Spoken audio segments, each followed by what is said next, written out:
You ready? I'm ready. My first time doing a podcast, actually. Really? Yeah. Okay. Did hmm you you have that vibe as if you've been doing it for a Really? while? Yeah. I think I'm good with people. Is it? But yeah, podcast is the first of its kind. Really? Yeah. Okay. So this is your first time? 100%. Okay. Yeah. Oh, that's good. hmm So let's start. I'll keep this here. Okay. So, hi Ndeshi, how are you? I'm very well, thank you. I'm excited. Yeah. It's December, so yeah, energy levels are skyrocketing. And hmm it's December on the Friday. First of Absolutely. December on the Friday. Uh-huh. You must be saying something. Yo. Yeah. Honestly, it's good energy. Mm-hmm. Love it.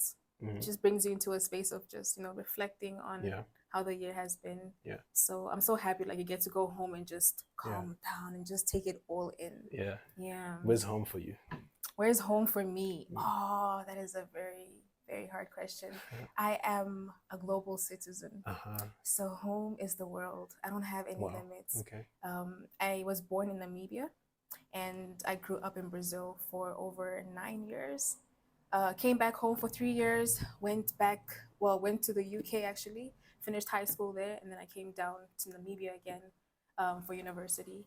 And now I am here pursuing my dream careers. Ooh, well, you've Yeah. been all over the place. Uh huh. But okay, if you had to, do you feel like with hmm any one of those places, one feels a little bit more too homey for you? Mm, I would say the UK was more of home for me because I grew up in an environment was that was very international, I must say, Mm. back in Brazil actually. So I was always surrounded by international people. So I have friends from all over the globe. So yeah, living in the UK felt like home because it took me back to Brazil how you'd walk into the city of London and you would hear Spanish on one side, Afrikaans to the left of you, Yeah. behind you is In German, Brazil, in the in UK. the UK, okay. Yeah, but like in Brazil as well. I was in international school, so I was always surrounded by international people as well. But I feel like being in the UK, I was more of a something more of a conscious mindset. So I was able to reason more. So that felt more like home for me because it really groomed me as well to be the person that I am today. Okay, well, Yeah. that's beautiful. hmm Okay, if you had to, what's the language that you speak now? English? I'm multilingual. Yes, I do speak English. That was my second language. So Oshuambo is my home language, vernacular. Oshuambo, English, Portuguese, French, Spanish, and Afrikaans. You haven't lost it. I'm losing a bit of my Spanish touch Uh-huh. because I haven't practiced much, Yeah. and I haven't found myself in situations where I have to really use it. Mhm. Yeah. Wow. Okay. hmm Do you feel like being in so many different places Yeah. plays a role into how you see things, Ooh. how you see people, how you get perspective of different people? Absolutely, Mm. definitely. I always say traveling expands your horizon. So, in terms of culture, in terms of reasoning, like you mentioned, you can go to Asia and people will interpret certain things as good or bad. For example, if you're burping whilst you're eating with people in Asia, it's actually a good thing there. Really? Yeah, like they actually feel that you appreciated the food. Whereas if you go to, the US or the Western country, they'd be like, that's quite rude. So I believe, yeah, traveling definitely expands your horizon in, many different ways. You're able to understand and just reason even more than Yeah. an average person would who barely travels. Yeah. Yeah. Wow. Because for me, especially when hmm meeting people for the first time, Yeah. it's like people usually try, and the first question you would get would be something like, hmm what do you do? Obviously, Mm. because you can't, it's a bit difficult to classify a person in your mind. A person, if the person were to describe themselves, it would probably take a long time, right? So Absolutely. that's in quick conversation, someone would say, what do you do? And I guess that helps them sort of like place you in a category in their head or something. I That think, is true, I think, actually. Yes. because you have your passion, you have your, because for me, it's like hmm how view people is like people are cabinets, let's hmm say, and you Okay. have three different cabinets. All right. There's the first one is, it's like your public image. So that's stuff like your stuff you're comfortable sharing with people, like your career, your achievements, everything people can actually see that you did, you know. And the second one is like your uh, casual side, you know, things only your close friends, know of you, like Absolutely. what's fun for you, your passion, I guess, perhaps. And then the last one is your personal. So that's sometimes people don't get to see that side of you unless it's someone that's super close to you or yourself, Absolutely. you know. Yeah. And that's like your philosophy of life and everything. But if we, yeah, so if we're gonna start with the first one, with you, for instance, in terms of your career and everything, you did mining, Correct. right? And you're the president of I think it's Mining and Process Engineering Engineering Society. Society, right? Correct. And also you have a startup that's NABO. Correct. Yeah. Could you give a little bit of insight on what inspired you, what fascinated you about engineering? And yeah, let's start there. Okay. Yeah. To be honest, I didn't see myself doing anything besides engineering or music. I come from a Black home, African home, and there's always this mindset that if you aren't an engineer, if you aren't a lawyer, a doctor, you will amount to nothing. So I was like, yo. Sounds familiar. Yeah. I'm sure you can Yeah, relate, and of many course. others can too. Yeah. So I was like, yo, Ndeshi, what are you gonna do? If you can't go into medicine, you're gonna faint. You can't deal looking at blood and looking at all these weird things. I was like, medicine, no. Accounting bored me to death. I would always fall asleep in that class. Oh my goodness. So I was like, okay, I'm a very technical person. I love the sciences. My strengths lie in geology. I'm just a curious being of understanding how, this world came about. And I was always questioning God as well.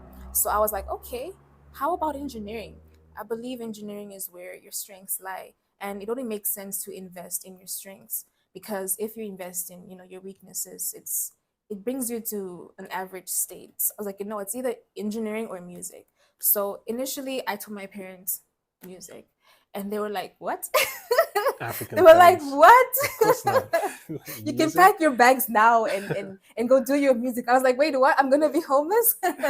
No, it's okay. I'll Yeah. go for the engineering. Yeah. But then again, one of my aunts told me, Ndeshi, you can do both.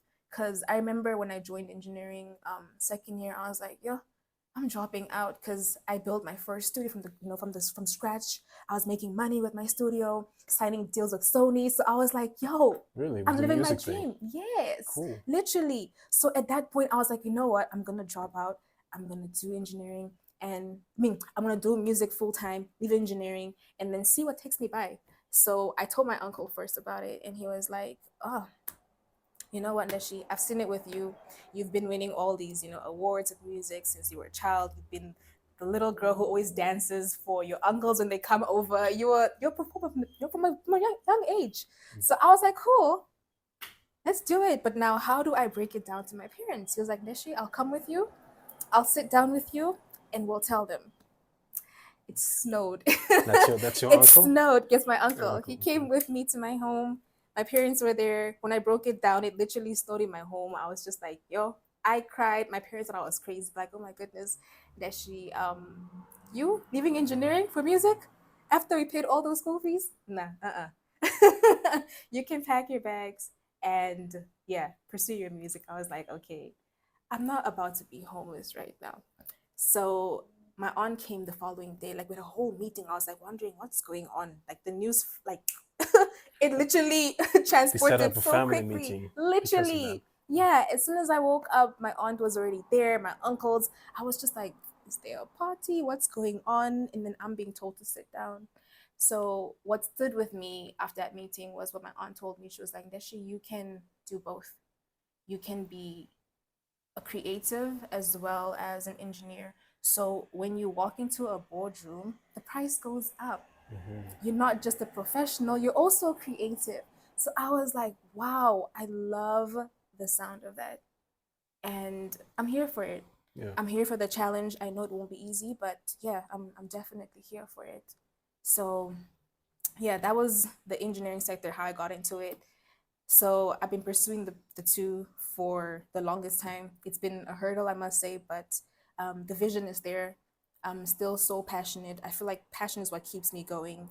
NABO Innovations came after my issues with engineering. It was so hard getting internships because it's, compulsory for you to graduate. So I was applying, and I'm just like, oh my goodness, I'm not getting anywhere with this. So why not, solve problems as an engineer and, start a business? And I might as well just employ myself and intern at my own business. Nice. Yeah, Yeah. literally. So I joined a fellowship called Women in Engineering, Southern African Fellowship in 2021. And they deal with innovation, employability for women in engineering. It's based in Johannesburg. So I attended online, and they had this module called innovation, and we had to do a challenge basically of solving issues in society. And yeah, you'd be awarded as one of the top five, and I was one of those. And Nice. that's where NABO was born. So instead of just taking it as a module in the fellowship, I actually continued pursuing it as a business. So I went on to register it, and amazingly enough, engineers came to me to join my business. I never Wow. had to go looking for them. So it was quite amazing. And at that point, I was like, okay, I think I'm on the right path here, since, people are drawn to problem solving. I remember like sitting down in my room thinking, okay, I'm only one person dealing with the solution. How am I going to do it on my own? I'm just a mining engineer, and these projects require coding, they require, marketing and all of this, and those are not my strengths. But Yeah. crazy enough, I'm sitting with a team of what, 13 employees today. Really Yes. nice. Uh-huh. Nice. Mm-hmm. It's quite a journey. It's Absolutely. quite a It journey. was crazy, but worth it, I must say. Yeah. Mm-hmm. What you think the issue is with your parents with in regards to you doing music? Let's say if Mm, you were to, because I guess look, they invest money in you going to school, right? correct. For you to sort of make money. Mm-hmm. That's probably like, if we had to boil it down, that Mm-hmm. would be the end goal, right? For you to make money back. Yeah. Let's say if you were making as much money in music, would they be okay? Mm-hmm. Or is just that, you know, no music? I think you have a point actually, because one thing they kept saying when I broke down the news to them was like, oh, there's no money in music. Mm-hmm. There's no money in music. And I'm just like, how can you be saying there's no money in music when you never even pursued music? You don't understand the music business.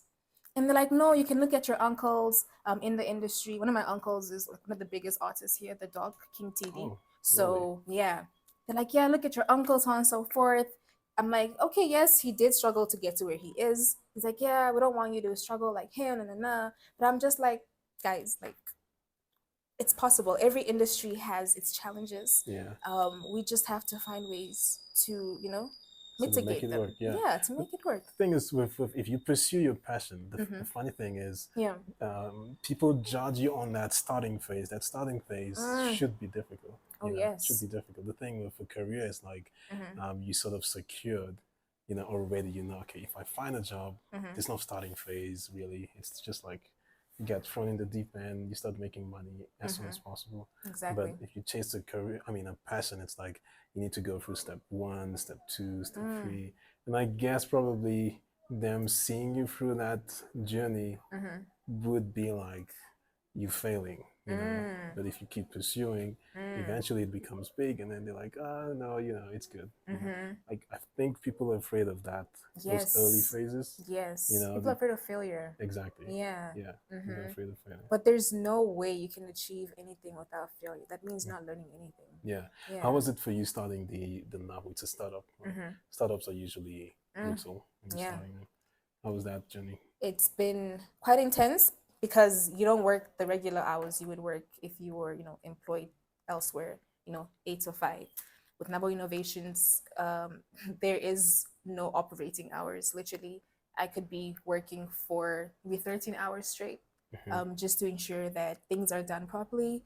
And again, we have no money to employ the right people at the moment to, Yeah. document contracts and, build the prototypes for us. So at times I'll find myself working in every single department just to ensure things are done on time, and as well as, just um, taking our documents into the banks. Like they want to see financial models, they want to see business plans, they want to see marketing plans. So again, I have to do all of that because my team is just, you know, engineers and medical doctors. So again, they can't also do that. So I find myself working beyond time. I'm gonna say over beyond time, Beyond time. over and beyond time. Over does not do it justice. Yes. Beyond time. Okay. If we are to stay on the startup thing for a while, it's like when you're starting, why is it hard for a lot of people to start? Do you think it's the capital? Do you think how was that first starting step for you? What was that like? Okay, so to answer the first question, why is it hard for people to start? I think it's a thing of sometimes you'll have a vision and it's not always that clear. You understand what the problem is, but at times you'll sit there and be like, but how do I get to the finish line? You know? You try to imagine the finish line, you try to imagine the destination. But one thing I learned through innovation is that success and excellence is within the journey. It's not about the finish line. And people are always looking forward to the finish line. Like, for example, with education, we are looking forward to graduation. We are looking forward to getting the job. People don't embrace the process. People just go to school, but they don't go through school. So it's a thing of understanding each and every module, because now we come to this module, we finish it just to pass, we submit our thesis just to graduate. But then tomorrow you can ask that graduate, oh, what was your thesis about? Yeah. And they'll forget about it. Yes, sure. And I refuse to be that person. So I was like, you know what? Enjoy the process. Work through the process with excellence. So excellence is giving 110%, not 50% just to pass. It's 110% every single day. So yeah, I believe people are afraid of, you know, just going into the process without understanding how you'll get to the finish line, understanding what the finished product would look like. Because I remember when I first started NABO Innovations, I was just sitting in my room as a mining engineer. I wanted to innovate a high-tech ventilation system, which needs a whole lot of programming, coding, so on and so forth. And I can barely code. So I was there like, I don't know how it's going to happen, but I know some way, somehow, if I continue to add value intentionally, which is our motto, by the way, we'll get to the finish line. Nice. Yeah. Beautiful. What are the, let's say there were 3 pillars of a startup that were sort of like necessary. If you're looking back now, what would you say are the 3 skills of running a startup? You need to be financially equipped. You need to be a bit technical. It's a very good question. I would say it's different for every industry. It depends on what industry you are tapping into. But one thing I would say is common amongst all industries is it needs to be people-centered. I believe success equals to people. We are here because of people. Excuse me. We are here because of people. We do it for people. So yeah, people-centered is the first thing I would say it should be centered around. So people-centered, also have design thinking skills are very important, I must say, because again, we are designing or, you know, creating services for the people and by the people. And then last but not least, financial modeling and pitching, because again, these things cost so much money, and you need to understand the basics of finance to really ensure that the people are gaining as well as you and your team. Yeah. Yeah. Yeah. People. Yeah. Dealing with people can be a bit stressful. And also, how do you get the right people? I mean, I can imagine if you're starting for the first time, maybe capital is not on your side, like cash is not really on your side, right? So you want to maybe sort of like delegate the cash in, you know, the right places, and also but you also need the right skills, the right people with the right skills, right? Correct. How do you incentivize those people if it's not cash? Like, how do you make them adopt the vision so that, you know, they can sort of like be on your team, you know, and not just, you know, jump in because of the amount that you paying them. Let's say you don't even have that much to convince them. I love that question. It's beautiful because I speak about it so much to my team, and even for those that are always incoming and the like. Number one, as a founder, it's very important to be transparent with your team. Even before they join your team, let them know that okay, listen, I cannot give you A, B, C, and D, but here is the vision. So what I do is I definitely give back by training my team. So I've partnered up with HP Foundation and other organizations to train my team. So this adds value to them. So even if they are with us or if they leave us, they can still add value into communities around the world. So we train them in their specific niche or a specific niche they want to get into. So we do train them. I also give them opportunities to come to events with me, to network and also just expose their mindset, their horizon. So international ones, local ones. So they definitely get the chance to travel with me. And what's the last one? I think it's also a thing of, being in a place where we share a lot. So we learn from each other. Yeah, besides just training from other organizations, we also just learn from each other. We build relationships. Because again, I believe success equals to people. So we need to understand one another on a professional scale as well as on a personal scale. Yeah. Yeah. Beautiful. I think so, especially for me, like the benefits I see of startups is it's not necessarily the money value that you get. It's kind of like the experience that you get. Oh yes. So like you said, giving them, equipping them with the right skills. And with a startup, it's kind of like they see everything, every step of the business. They see how it grows, they see every facet of the business. So that's a lot of skills, especially if they're young, to get as much as they can. I think you can get more skills from a startup than from a actual established company, because the company has different departments. You just isolated to that one thing. Very true. With a startup, you kind of get to see everything.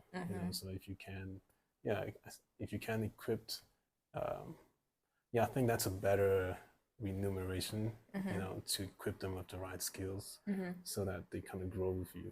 Absolutely. So, Absolutely. So you're kind of leading from a point of, you're leading and not managing people. Right? Exactly. Yes. Yeah. Very true. Yeah. Very, very true. But at the same time, it has to be leading plus managing. I've seen myself in, positions of leadership for quite a long time. And I've learned to differentiate the two, because at times, in as much as these are people joining a startup, there are certain standards you want for your business. So you have to come down from being a leader to also a manager, for example, because there's just a level you want your business to operate on. So at times you need to manage your team to bring out that specific standard. Do you get what I'm saying? I definitely get what you're saying. So it's a balance of leadership and management. Management, are you saying you need to be a bit mean? A Because, bit mean. yeah, I would say a bit stern. Yeah, a bit stern. Yes. Yeah, I sort of checked out the new book, the Elon Musk book, and that's actually one of the things he mentioned. It said it's not necessarily beneficial for a leader to be liked. A lot of times, if you're a leader, you focused on people liking you. You focus on all of your staff members. They should like you. Making everyone happy. Yeah, and that's kind of like a selfish, petty reason. It's the whole idea should be to elevate people to a standard that you envision. Right? Absolutely. So that takes a little bit of sternness. It's like you're raising a kid. You're not going to be nice with the kid the whole time. So they might perceive you as, this guy's a bit too pressured, but you kind of need pressure. If you if you want things to be done a certain way, you need to put a little bit of pressure. Absolutely. To people, Absolutely. Yeah. And it's easier to, bend the rod while it's still fresh. So yeah, definitely. Yeah. Okay. How would you describe engineering? I think it's the last question on the career side of things. Okay. If someone is like aspiring, no, I want to be an engineer. I don't think people have an idea of what careers are necessarily. Okay. because they just think that, no, engineering is like, it's a cool thing that has money. That's what most people think. But what you think, how would you describe it? Like, what can one expect to encounter? I like how you mentioned when people think of engineering, they think money. Because I remember Yeah. first year, excuse me, of engineering, I asked, I think 20 of my mates, why engineering? And 20 of them said money. All of them. All Yeah. 20 of them I mean, said it's not a money. surprise, right? Ah, I was so shook. I was just like, okay. And funny enough, getting into industry, you would find, engineers not getting the usual market price payment. Mm, So it's quite interesting. So, number one, I would say do not put the money first okay. because you will be surprised and it's going to test you emotionally, financially, spiritually, physically, all Yeah. forms of life. Yeah. So, yeah, number one, do not be drawn by the money because money comes and goes, first of all. And when you are starting off, even before you start off, when you are studying engineering, it's a really, really, really huge investment. Engineering courses are very expensive wherever you find yourself in this world. So, yeah, that's already a big investment. So, do not expect to get your investment back as soon as you graduate. That is a ridiculous mindset, I must say, Mm, according to experience and also other people's stories. So, that's one. Engineering is art, it's science, it's design.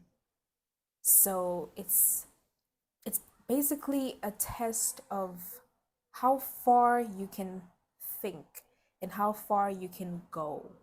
I say this because many of times people just do it to pass engineering and get the money, but then again I emphasize don't just go to school, go through school, because there are so many gemstones that people miss out from by just thinking of that finished product of just being an engineer and getting the money. There is so much beauty in engineering. Even if you don't find yourself graduating in engineering, you will definitely get something that could spark the world, that could change the world. For example, Elon Musk. yeah. You'll find these guys, innovating crazy spaceships, rocket ships, even smart cars, electrical vehicles, because they actually took um, principles from school, from going through school, not just going to school. So it's definitely challenging as well, and I believe every industry is challenging. So yeah, be prepared to be challenged in all forms, physically, mentally, as I mentioned before. And I must say, it's engineering is life. Life begins with engineering. If we look around ourselves, someone had to think about how this building stands right now, even the roads, even the phone we're using right now, even our speakers, so on and so forth. They all come from engineering.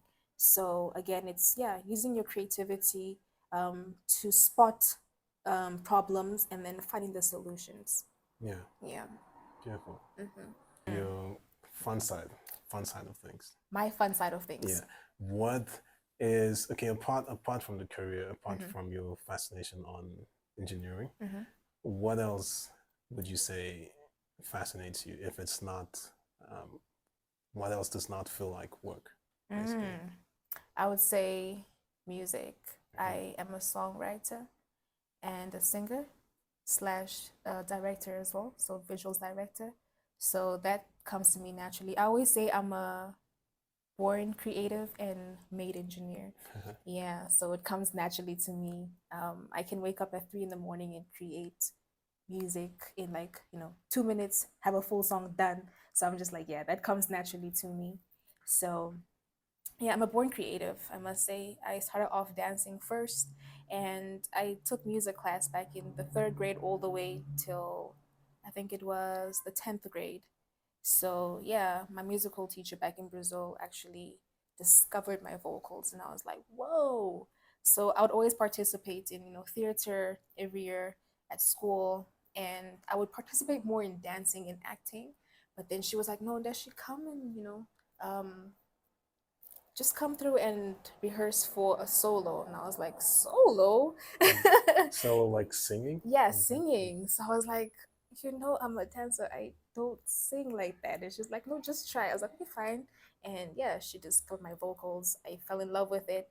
I went on to study more of classical music. So now I indulge in all sounds from classical all the way to literally what jazz, Afro beats, Afro tech, so many to mention. So yeah, Oh, crazy. that comes naturally to me. Music. Hmm. Music is beautiful. Absolutely. How do you, most times people spend their life, or I think they got inspiration from sort of trying to mirror somebody else. You know, if you had to have, you know, if you were granted dinner with somebody, who would you choose?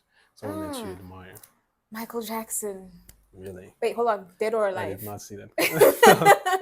Dead or alive? Because he's Okay. not here anymore. Okay, he's not So here. Okay, the let's person. manifest. Let's manifest this Yeah, moment. let's let him rest in peace. All right, but yes, Michael Okay. Jackson definitely. He has, you know, been an amazing inspiration. But alive, alive, alive, alive. I would say Rihanna. Rihanna, definitely. And the reason why is because she came from a Caribbean home, and I would like to believe Caribbean homes are similar to African homes since they do, you know, they were slaves taken over to the Caribbean. So they actually are Africans. So I'm sure they have this, you know, similar cultural, you know, experiences in their homes. So yeah, she comes from a Caribbean home, and she took the risk of pursuing music, which is, you know, the hardest thing to do without any support from family, or even just, you know, personal financial support. She went out there and created a multi-billion business from her music, and she's able to have so much impact in people's life on different scales, you know, from the music all the way to business. So I would definitely love to have a sit down with her and just, you know, pick her brain on how she, you know, strategized every move. Yeah, I'm just so intrigued by how she was able to really, you know, touch base with so many industries and make a success out of it, coming from, you know, a home whereby people don't see music as something that can, you know, have positive impact in, you know, one's life or even just the whole community. Yeah. Yeah. Yeah, you have a strong affinity with music. Absolutely. Absolutely. Yeah. What's your philosophy like? Like, what sort of like subjects or topics interest you? Because I've noticed sometimes when you have conversations with people, you can see when a certain topic comes up, you know, kind of like the person lights up, and that's something they want to talk about. You know, it's like, what are those topics that you just feel like having more conversations about? I love having genuine conversations about people's upbringing. That's one. I love understanding because my biggest dream is to see an African child grow naturally from their inborn purpose. So I love to understand people's upbringings and why they are the way they are. So that's one. Number two, I love to speak about dominion. What, Dominion. yeah, dominion. Okay. The power you hold within yourself. I love to understand people who find their purpose and pursue it without a care in this world. So, yeah, dominion, background. I love the arts. Love the arts. I love innovation as well. That's, yo, so dear to my heart. It's it's beautiful to watch someone think of something and really execute it up until that final point. Yeah, that's Creativity. definitely what I love to speak about. Yeah, it's crazy because right now I'm actually, I mean, for like the past 3 years, I've been writing a book on ideas, chasing your ideas, basically, and it seems like if you had to boil everything down, you know, like the buildings we live in, the clothes we wear, every single thing that we know where it comes from. You know, obviously stuff like the trees, the rocks, people will say. That's why my argument is like most of the things that we do not know where they come from, there had to be someone that created it. It's just what I think, you know. And because the things we know where they come from, people created it, you know. Absolutely. And if you boil it down, it's like everything started with because like the recipe for an idea is like a thought and then a problem and sort of like a thought in the direction of, you know, resolving the issue basically, or minimizing the pain that the issue brings, you know. So it's like it feels like people are brought here in order to create. If you don't create, you find people feeling depressed or feeling lost or anything. You need sort of like a point and that you're chasing after. And even though you get it, it feels like, no, I thought I would be happy once I got it. No, but the whole idea you should always have a point that you're chasing after. You know, so yeah, ideas, creativity. I think there's a strong pull in human beings to just create. If you don't, you feel like you're not living. Basically. Exactly. Yeah. Exactly. And that just reminds me of what I love to tell people is that we are here because of people and we do it for people. So literally, I believe God brought us here to have dominion and have Direct positive, things. have positive impact in each other's lives. Nice. Yeah. Nice. If you had to leave people with one thing, what would that be? I would say live your best life. And when you're living your best life, give it 110% because you don't want to be in your sick bed thinking to yourself, oh, I wish I could have, would have done A, B, C, and D. So if you are going to start that business, start that business. If you are going to love 110%, because the person who does not love 110% does not have the full experience of what it means to love. So if you're going to build it until you get it right. So yeah, give it 110%. And life is short. Do it now because tomorrow is not promised. Do it today. Do it today. Today. Right now. Right now. Yes. Good. Thanks. Thanks for being on the show. Oh, and thank you for having me on my first podcast. Yeah, Amazing. Really, your And first podcast. You're natural. Really? Yeah. Why, thank you. Yeah, Thank you so much. Yeah. And honestly, I love what you guys are doing. I was reading through the Share Fest document, and that's beautiful. Like, I love how you are inspiring communities and, you know, bringing out people's lights because I believe in, you know, shining your light out there and having positive impact intentionally. Thank you. So big ups to you and your team. Thanks. Thank you. You're welcome. You are welcome. Cut. You were actually good. For real?